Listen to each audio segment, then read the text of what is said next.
Hello everyone, my name is Lucy and I'm one of the reading specialists at the Reading Connection.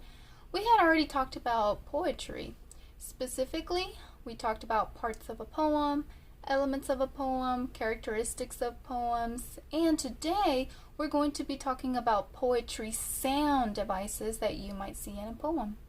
These are going to include rhyme, rhythm, repetition, alliteration, and onomatopoeia. Okay, so in order for us to learn more about sound devices, I have here a little foldable that's going to help us with a lot of these characteristics that we had talked about just now. And again, this is Poetic Sound Devices, and if you can see, the very first one way up here at the top is called rhyme. Now, from our last poetry video, I had already talked about rhyme, and we are going to go ahead and color code this in a purple highlighter, like so. Okay, and we're going to go ahead and flip this first flap and look at the definition for rhyme. So for rhyme, we have words that have the same ending sound, usually found at the end of a line. Okay, so this would be like bat, hat, sat, mat. All of those rhyme because they have at towards the end of each word. Okay, this is one of the most common things found in poetry. One thing to note is that not all poems rhyme, but a lot of them do. And this is actually a good way, it's a good way for poets to place sound in their poems. Now, so we read about the definition, and now what we're going to do is go to this area that I have here, and in this first section we're going to go ahead and look for some rhyming words. So on this first row, or the first line, we have I do not like green beans and rice. I do not think they taste nice. I do not want red beets and roast. I will not eat it on my toast. Okay, so this is just a little silly poem, and in order for us to look at rhyming words, where are we going to look? Well, if you said towards the end of each line, you are correct. So if we look at the very first line, we have rice, and then on the second line we have nice. So rice and nice. Do those rhyme? Yes, they do. So what I'm going to do is I'm going to place a circle on rice and nice. So if you look at it, you can tell that the initial sound is different, right? The first one has a R that makes the sound, and the second one has the letter N that says sound. Okay, that's the only difference, but the ending sound is the same, which is ice, ice, nice. Okay, now if we move on to the next two sets of lines, we have roast and we have toast. Well, these also rhyme, so I'm going to box these in like so. And again, they both have the ost at the end. Okay, so the only difference is the initial sound, which is the R and the T. Roast and toast. Okay, now the next thing that we're going to be talking about is rhythm, okay? And we're going to actually color code this in pink. Now, I had already briefly talked about this one too in one of my previous poetry videos. If you remember, rhythm is what? Well, it has to do with the beat of a poem. Okay, so it kind of has a song to it, like a song pattern to it, okay? And it has to do with how you read it. Now let's go ahead and flip over here for the definition.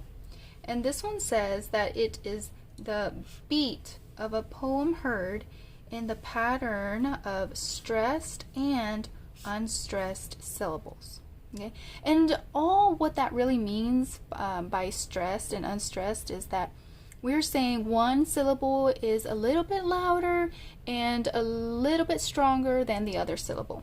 So let's look for the beat or the rhythm of this poem, okay? And we're gonna go over here to this area right here. So we have another little poem. And this is a fairly old poem, and we're gonna go ahead and look for the rhythm and on here, okay? So this one says, in the winter I get up at night and dress by yellow candlelight. In summer quite the other way. I have to go to bed all by day. Okay? So that is the beat or the pattern to this poem. So you can kind of hear the sound it has. So it says bum bum bum bum bum bum bum bum. It has a very consistent beat to it that you can kind of tap your foot to it as well. Now we have repetition. Okay, do you remember the word from where repetition comes from? And you can see it, it's kind of embedded in the word. It'll be repeat, okay? And all this is when you have repetition, you're basically repeating yourself or you're repeating things, okay? And we are actually going to use the green highlighter or the green marker to show us repetition in our poem that we have for today. Okay, but before we do that, we're going to flip over to the definition. And this one says that it is words, phrases, or lines that are repeated, usually to show importance. So we're going to go ahead and come over to our list of poems that we have here. And we're going to focus on this one section right here. Okay? And now this one says, Miss Mary Mac, Mac, Mac, all dressed in black, black, black, with silver buttons, buttons, buttons, all down her back, back, back. Okay, so we definitely see some repetition going on here, right? It seems to be that they have one word and they use that one word 3 different times throughout each line. So they're saying it 3 times in each row. And you know what? This actually does build on the rhyme of this poem. We can kind of hear that beat, and that's why it's so good to jump rope to, because you're going to always jump on that same beat. Or you can also do clapping games as well. Okay, next up we have the word alliteration. Now this word, or the word, looks really big, but in reality it has a very, very simple definition. And for this one, we're going to go ahead and use yellow to color code it. This way we can find alliteration in our poem that we have here.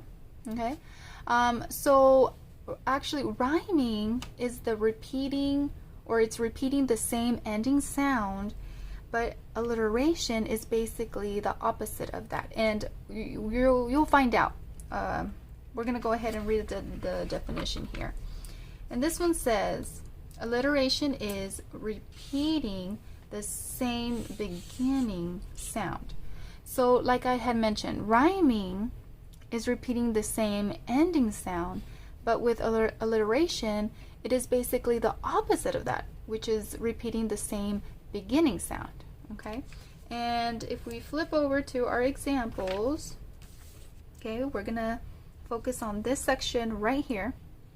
And this poem, you may actually have heard about it, okay? It's a pretty tough tongue twister, so I'm gonna go ahead and attempt to read it for you. And it says, Peter Piper picked a peck of pickled peppers. If Peter Piper picked a peck of peppers, pickled peppers, where's the peck of pickled peppers Peter Piper picked? Oh wow, that really is a tongue twister. But you can definitely hear all of the alliteration or the repetition of the letter P sound throughout the whole entire poem. Almost every word starts with the P sound. Now let's go ahead and highlight each repetitive sound. This way not only you will be able to hear it, but you'll be able to visually see it as well. So here's our first P that has the P sound, and it continues on throughout the poem. Okay.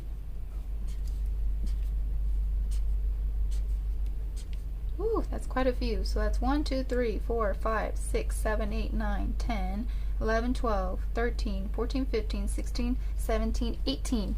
18 P's or P sounds that we have in here.